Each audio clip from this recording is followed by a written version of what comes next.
Hey everyone, welcome back to another episode of an art review. My name is Miguel if you're new here. And so today we will be looking at the character of the NEPHILIM. Well, there's many kinds of NEPHILIM. So why don't you join me as I talk about the NEPHILIM creature or entity. They're actually quite notable characters in the book of Enoch. And yeah, let's go chat while I draw my version of the NEPHILIM. I became fascinated with the non-canonical stories of the Bible after reading Da Vinci Code, and that's when I discovered that there were these angelic beings that were said to be the offspring of angels and humans. And I discovered specifically what a Nephilim was in the book of Enoch, and Enoch being a prophet from the book of Genesis. And there was one reference to the Nephilim specifically in the very first book of the Bible, which is Genesis. And the identity of the Nephilim is disputed. They're said to be giants or fallen angels. And it's specifically, there's another reference in the book of Ezekiel where they were said to be warrior angels, actually. And that was then I had an idea of how I wanted to render the Nephilim. Most common depictions of the Nephilim are either very abstract or grotesque or just not completely like angels, and it's only in a lot of like romance novels that the Nephilim are said to be really handsome,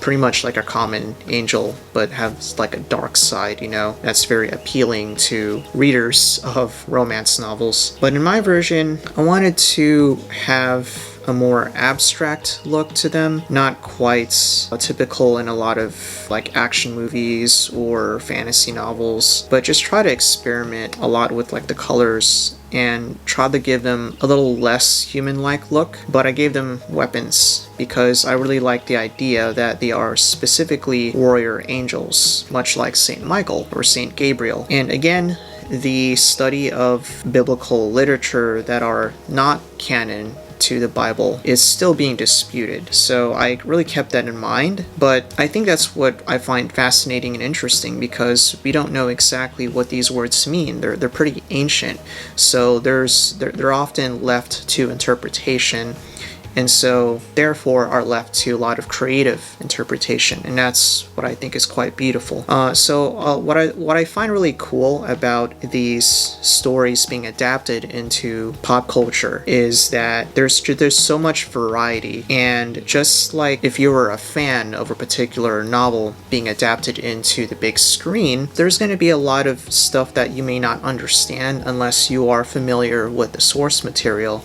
And so I love reading a lot about these things. And so I get really excited every time I watch a film that's based on biblical stories, but are not considered canon to the Bible that we know of today. So for example, there's a recent movie about Noah and Noah's Ark that stars Russell Crowe, simply titled Noah. And in this version, there's a lot of reference to the Nephilim, and are just really weird, and I would not have expected it, but that's what I find exciting. And there's a video game called El Shaddai, Ascension of the Metatron, and the Metatron is a reference to, again, in the book of Enoch, it is said that Enoch becomes Metatron, a rank just below God.